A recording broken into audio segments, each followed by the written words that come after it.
So we have completed our second formative assessment, and I would say it is definitely an interesting experience, say the least.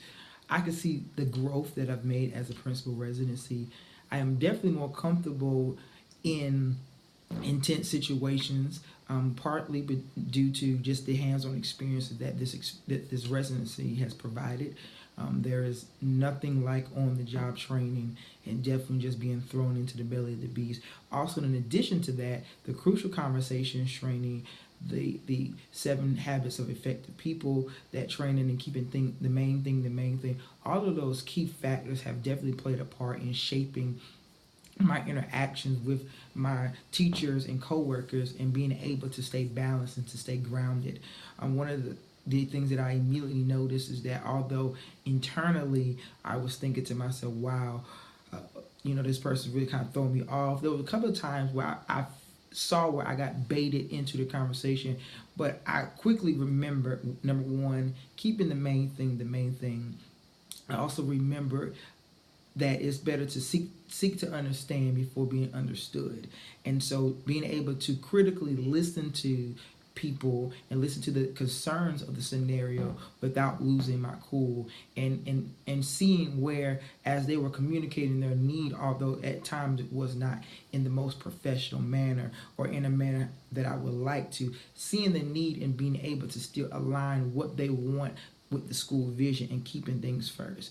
And definitely that crucial conversation training helped in being able to maintain my balance, to be aware not only of my trigger, but also listening actively to the other person and kind of somewhat coming to an understanding of what could possibly be or potentially be triggers for that individual.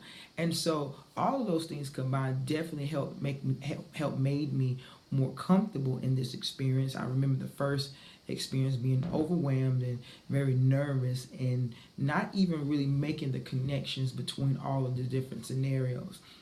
And that was one thing that I noted in my mind from the first one, that into the second one, I look for commonalities. I look for things to see how things progress or even got worse as those days went on. And so definitely I was able to catch those common threads of situations and how they all interlock. Because one thing I noticed in my principal residency is that problems have a tendency to become interwoven within each other, and situations have a tendency to become interwoven, and then they multiply and become bigger if there isn't a plan of action in dealing with that.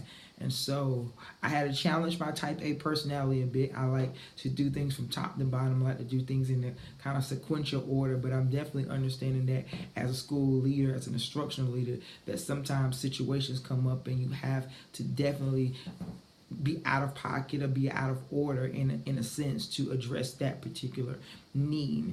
And so I definitely see the growth and the value of those trainings and maintaining high expectations and how all those different things kind of play into part. I know a lot of times when you're in the middle or in the midst of getting all this education and getting all these trainings, it kind of feels like overwhelming, and there were times where I just kind of felt like the information was just bouncing off of my head. But definitely in the moment when I need it, I'm able to kind of find that compartment that I put that information in and utilize it to the best of my ability.